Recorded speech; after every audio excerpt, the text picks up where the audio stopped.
New alarm bells ringing tonight on the coronavirus outbreak in this country. Doctors say the virus is spread through droplets when someone coughs or sneezes. And I think the business community, it's in their interest that people actually stay home and stop the spread. For a business that can allow more employees to telecommute, we want you to do that. Hi, friends. I'm Andy Paul, host of the Sales Enablement Podcast, and I want to encourage you to listen to my brand new special 6-part podcast miniseries titled Selling with Purpose. The team behind Sales Enablement Podcast and I put together this incredible series of inspiring conversations exploring what it means to sell with a mission greater than just hitting your numbers in this era of COVID-19 and beyond. So tune in to hear from world-class enterprise sales leaders and learn how their 6 companies will close $50 billion selling remotely. See how they've supported essential workers with the products and services they need to stay safe and thrive during this time of crisis. Subscribe to Selling with a Purpose now on Apple Podcasts, Spotify, Stitcher, or wherever you listen to podcasts.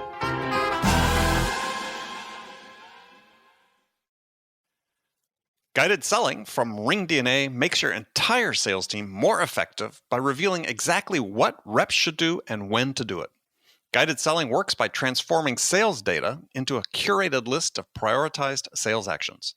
So when reps start their day, they'll never again wonder which prospects and accounts or hot inbound leads to reach out to next. Guided selling even shifts reps' priority in response to real-time buying signals. Finally, even new reps can sell like seasoned ones. Let RingDNA be your guide to success.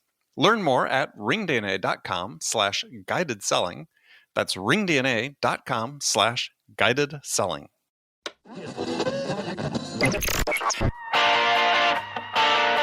It's time to accelerate. Hey friends, this is Andy.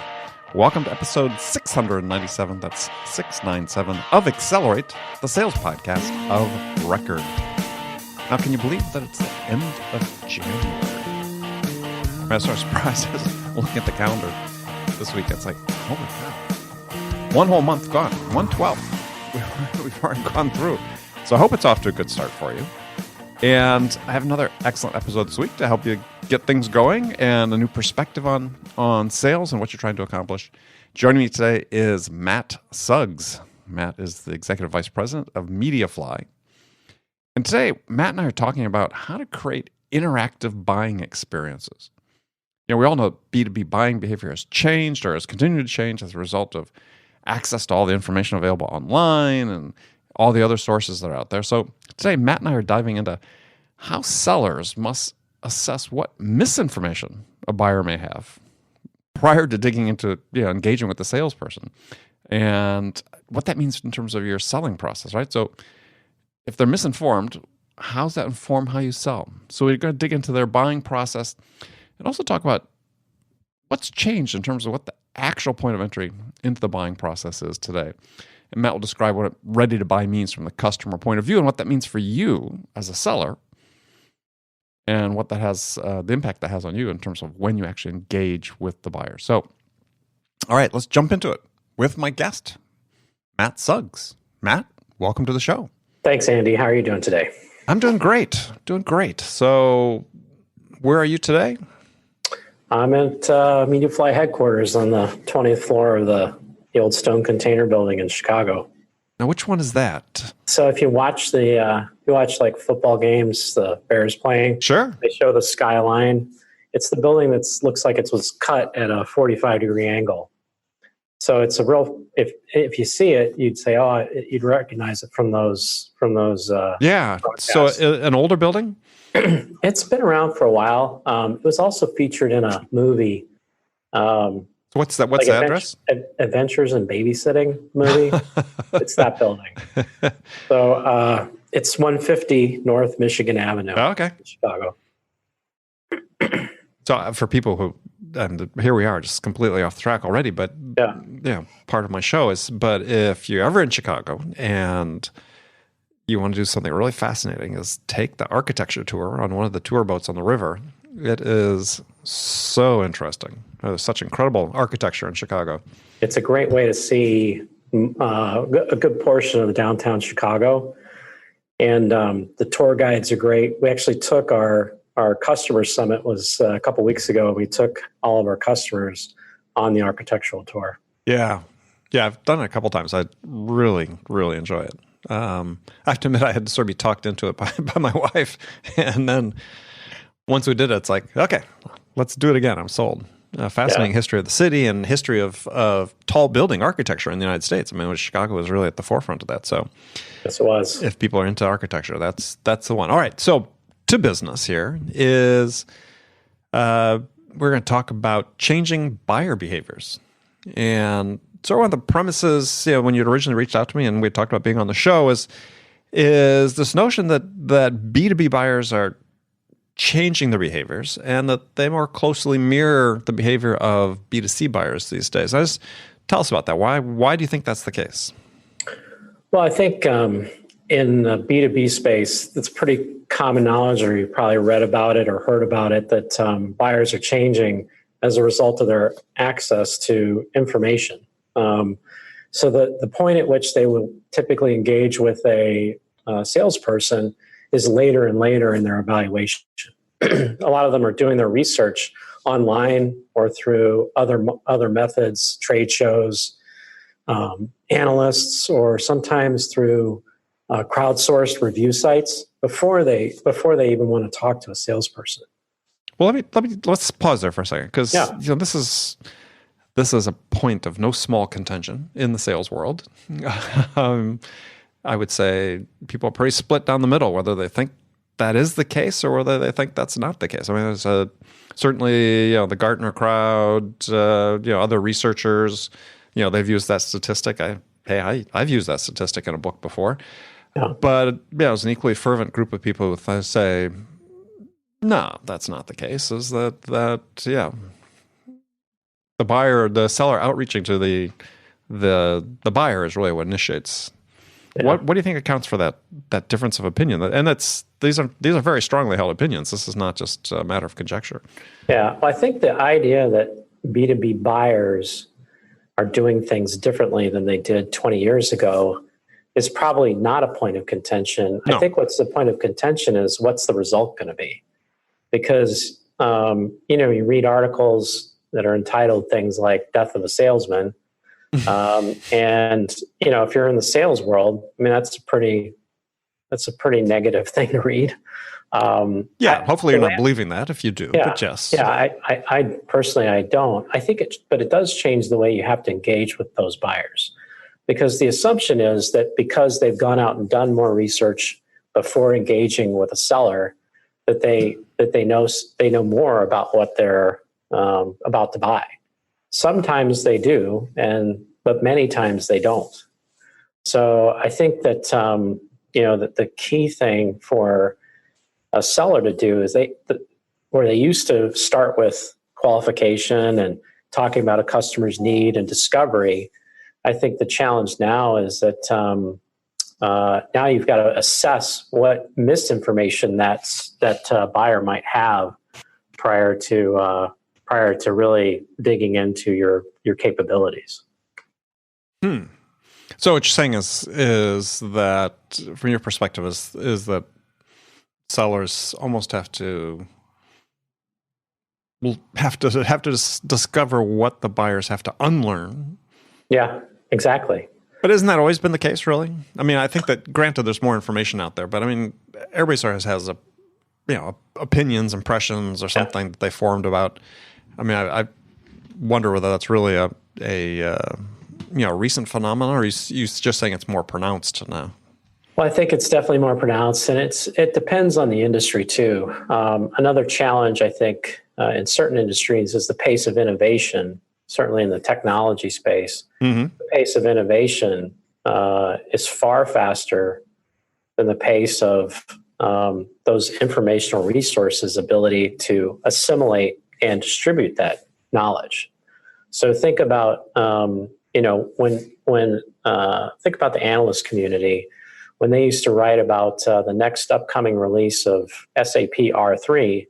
That was a document that would live on for a couple of years until the next major release. Mm-hmm. Well, now they're writing about current capabilities of software as a solution provider, and the next release is coming in 3 weeks. The concept that the buyer's information, the buyer is gathering more information, that information is more readily available. But I think certainly in some cases, the relevance and timeliness of that information is impacted by how fast the industry that they're looking at, how fast it's innovating. That's definitely changed. Sure. But I mean, in some cases, in some circles, people write about that and say, well, the outcome of that, this rapid innovation, is that buyers have a more difficult time staying abreast of what's going on. But yet there's also other research that says, well, that's not really the case. That actually buyers are quite adept at staying abreast of what's going on. That those, when they're interested in a field, or the IT buyers interested, as you said, SAP latest release or what have you, is that, they actually, one of the great things about the internet is it enables them to stay current. And they can use the user sites, they can use the vendor sites, they can use whatever resources are out there to stay current. What are you guys finding? Well, I've found that, if you look at 3 different communities, you've got partners. So this would be, maybe it's a systems integrator partner. Mm-hmm. You've got the customer, and you've got the analyst community. All of those are sources, or, in the customer case, user groups. All of those are good sources of information for how to purchase and who the leading providers are, and maybe what some of the pitfalls might be of implementing a particular solution. I think that the challenge for somebody that's evaluating software or any technology today is that I think it's impossible for those sources of information to keep up to date with the pace of innovation. So, we go through analyst reviews on a regular basis, and, by the time the paper has been gone through the editorial process, or, by the time the review of your solution on a site like G2 Crowd has been available for 2 or 3 weeks, mm-hmm. Some of the information is going to be out of date, inaccurate. Mm-hmm. So I think it's just important that as sellers go in and engage with buyers, no matter what the industry is, that you've got to take into account that buyer, the same societal shifts that we see in how a consumer buys products, researching things online, crowdsourced reviews mm-hmm. and forums. Sure, absolutely. And then only really engaging a salesperson when you're ready to buy. Those are consistent with what we see in the B2B space. Maybe not quite as prevalent, but certainly the trends are running in the same direction. Well, so define ready to buy, because I think that point of entry into whatever metaphor we want to use, a buying process, selling process, funnel, whatever. Yeah. In your mind, what is that? So define that, what you mean by ready to buy. Well, the way I look at it is the way I think most selling organizations look at it is they think of, when the customer starts engaging with them, they automatically think they're in a selling process. But the customer is far from entering their buying process. So the fact that customer will take a meeting with you, they might be doing it just because they're interested in educating themselves. Well, they're shopping. They're shopping or not even shopping. Like you said, there are ways to keep up to date, and maybe they're just curious about the industry. When the says, we're applying resources, people, and our limited resources to evaluate your software for the purpose of making a purchasing decision, that's when we really consider a customer is ready to buy. So they're applying resources starting a formal evaluation. That's when we consider them to be ready to buy. So we don't track. We track opportunities at earlier stages mm-hmm. than that. But from a management perspective, we start really tracking in our management reports when the customers started a formal evaluation. Because before that, they could literally just be kicking tires. So in your organization, so who's interfacing with the customer before they're at that buyer readiness stage? Well, it's a combination of our marketing organization through outreach and nurturing, but also the salesperson is still oftentimes you're having a meeting with meetings with customers, or maybe a web conference with a customer, or meeting them at a trade show or something like that. So in terms of how many of those, we found that it wasn't reliable to look at earlier stage opportunities from a management perspective until they said, formally we're going to do an evaluation, and so obviously it depends on what types of products you're selling.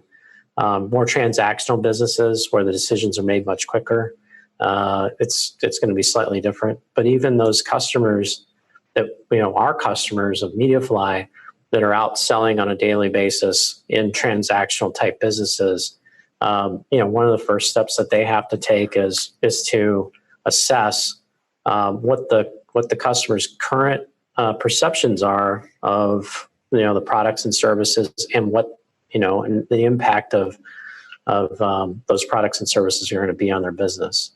So we work in a really wide variety of industries, from B2B tech, which would be actually similar to what Mediafly does, financial services, customers like Goldman Sachs, and Transamerica.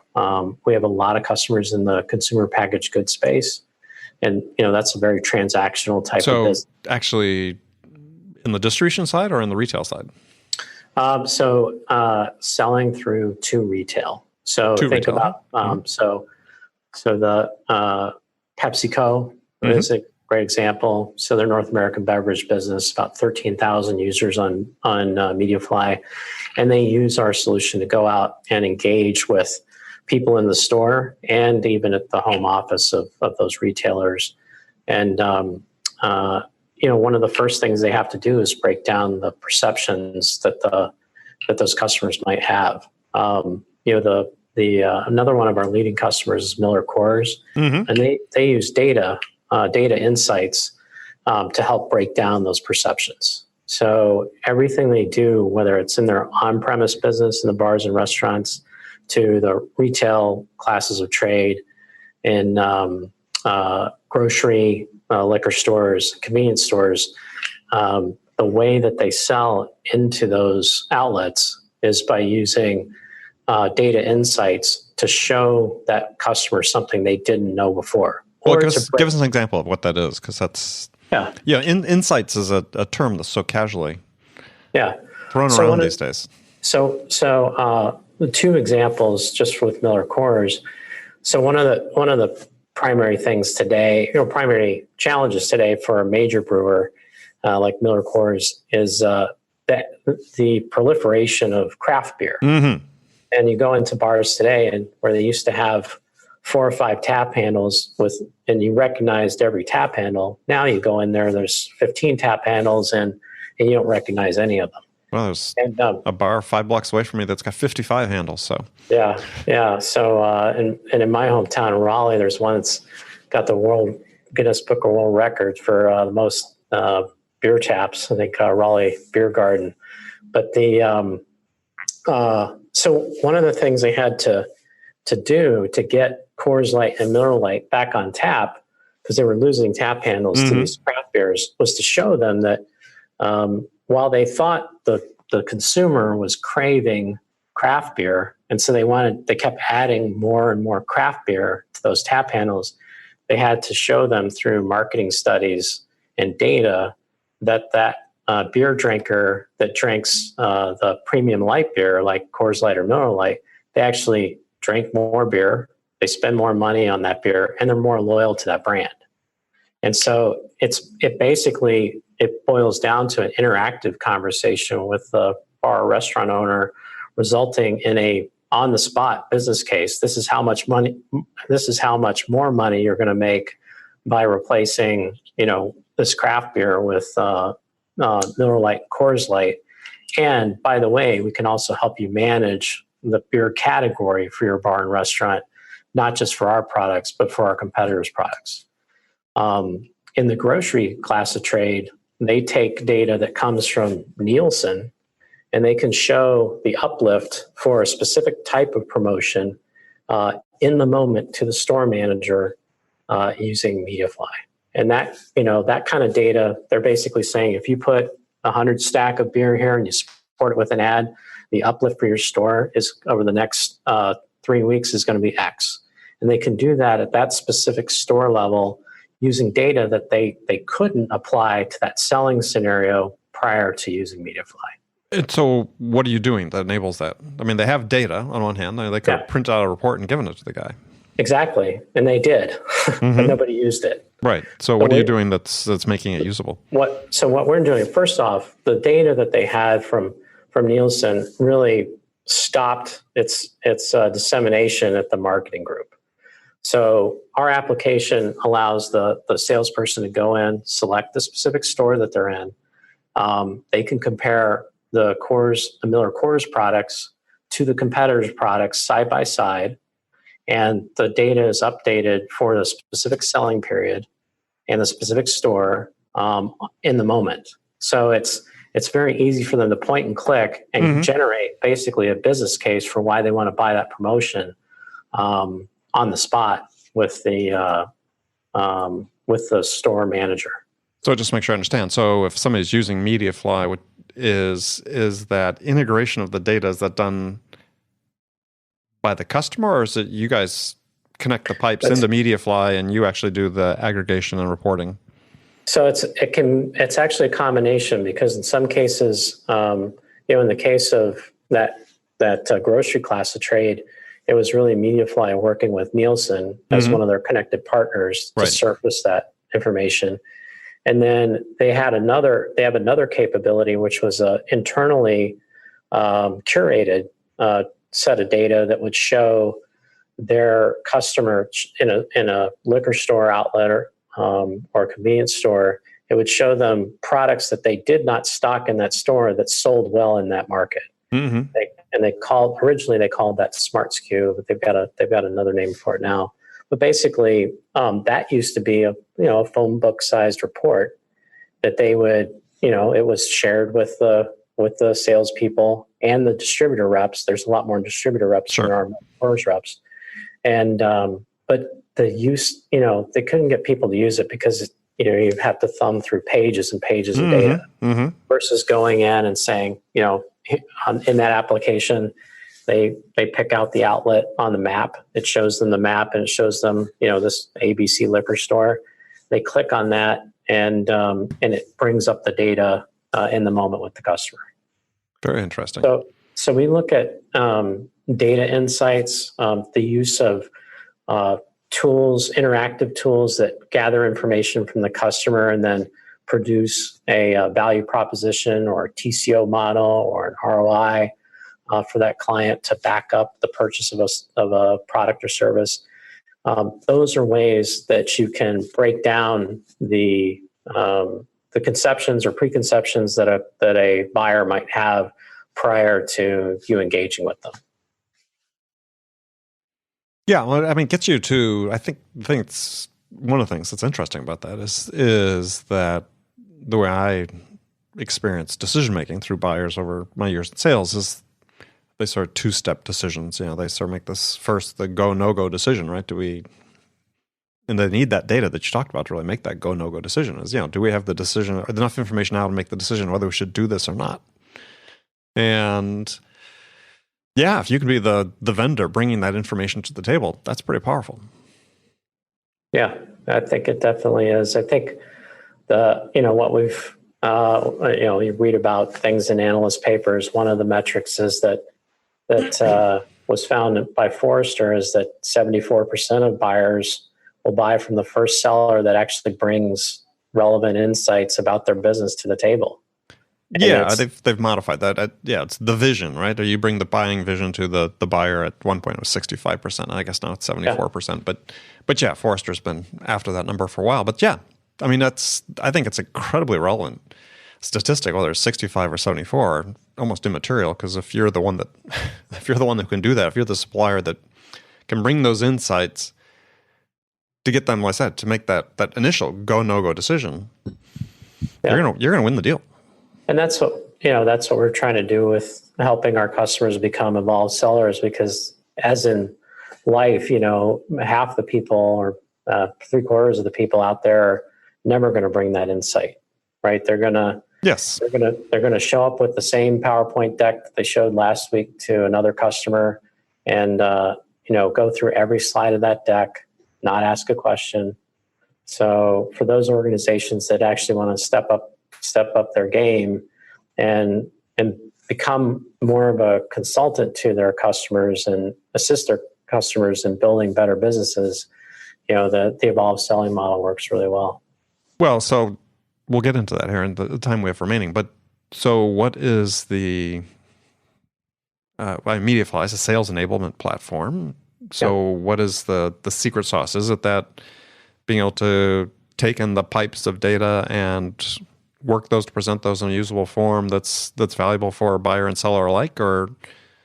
It's a combination of things. I mean, the company really started focused on assisting large enterprises and distributing sales-ready content and measuring the usage of that content in an effective way. Over time, it's evolved into this evolved selling model where it's not just focused on making sure people have the right content for the right conversation, but also that they can have an interactive experience with the customer. So it's more of a conversation versus a presentation. And that they can, pivot, they can be more, they can weave in the data insights from all the data sources that, companies are creating all these data warehouses and data marts and have a lot more data than they used to have. But that doesn't mean they've used it more effectively in front of their customers. Sure, absolutely. And so, those types of insights are critical.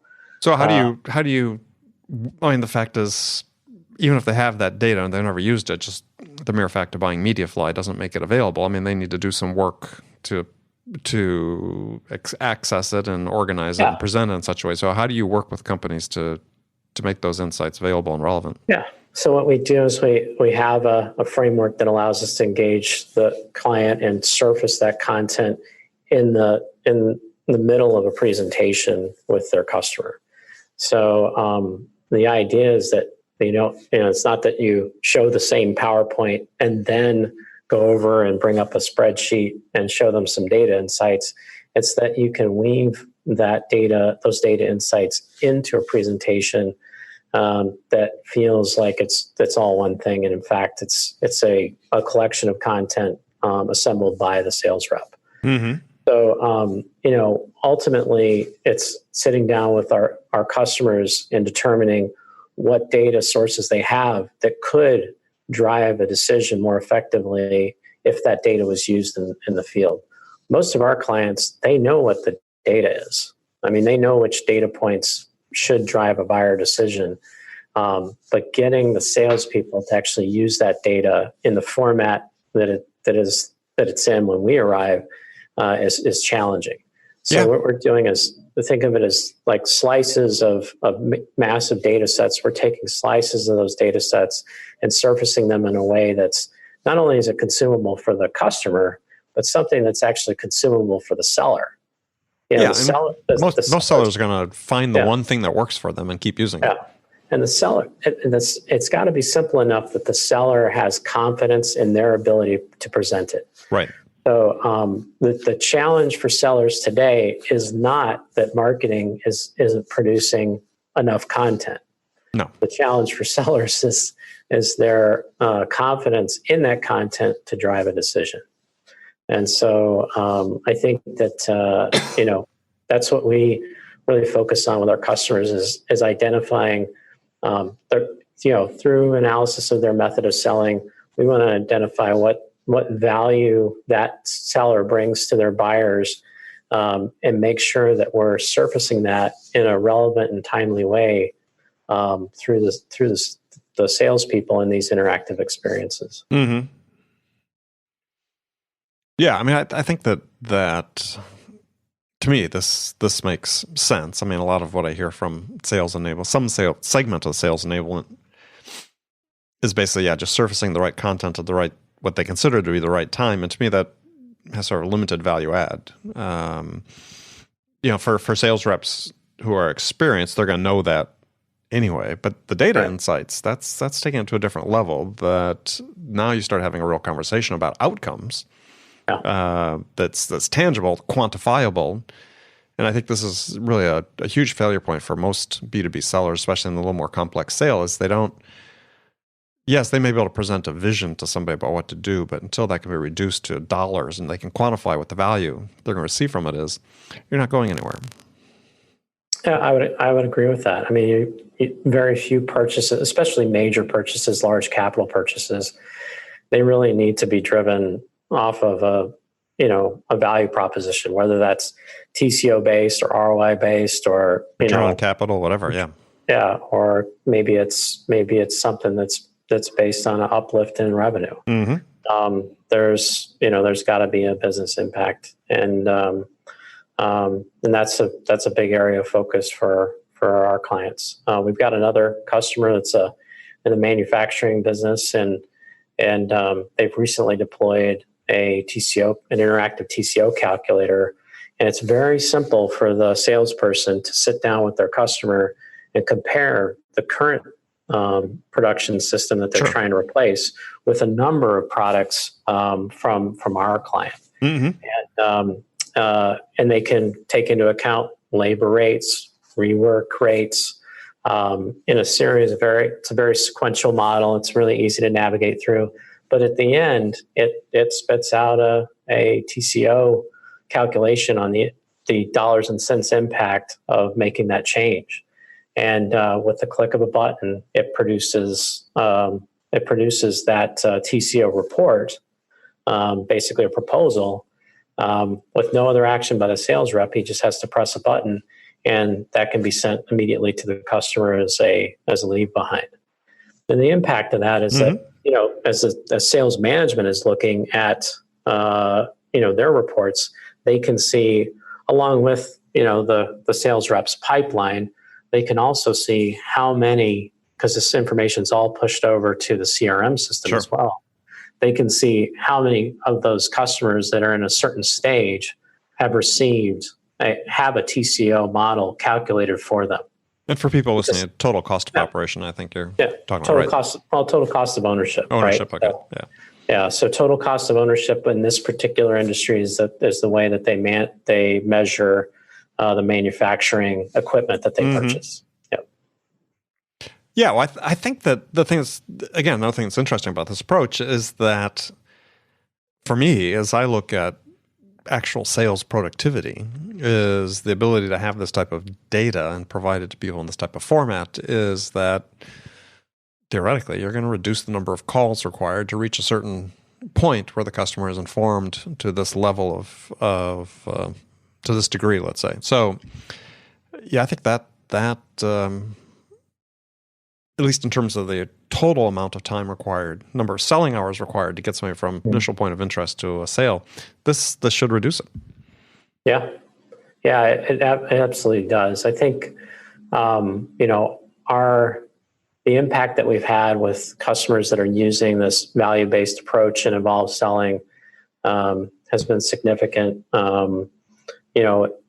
We also have customers that are still deployed basically as sales enablement, getting content in the hands of the sellers.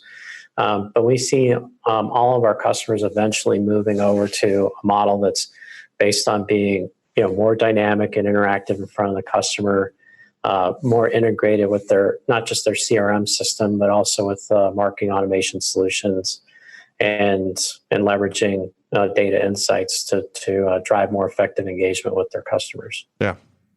That's a very interesting approach. Well, good. Well, thank you very much for the time. This has been great. Yeah. So tell folks how they can find out more about Mediafly and connect with you. Yeah, so you can come to mediafly.com. So it's www.mediafly.com, and or you can check us out. We're always at the Salesforce events like Dreamforce or the World Tour events. Reach out to us, and we'd be happy to talk to you about what we can do for you as an evolved seller. All right. Well, good. Well, Matt, thank you very much. All right. Thanks a lot. Okay, friends, that was Accelerate for the week. First of all, as always, I want to thank you for joining me. And I want to thank my guest today, Matt Suggs.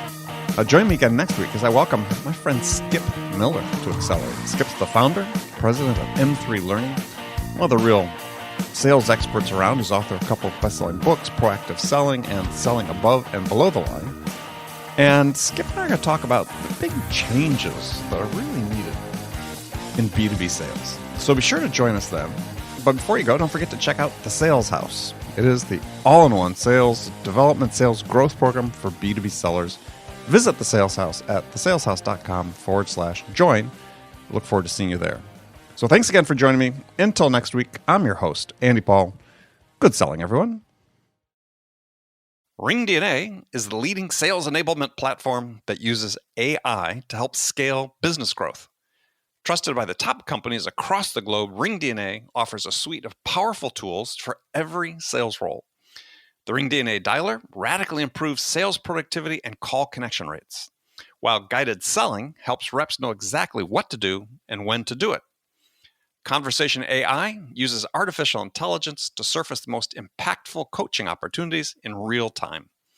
So, no matter where your team is working from, the RingDNA platform can help them exponentially increase call connections, opportunities, and revenue. Learn more at ringdna.com/platform. That's ringdna.com/platform.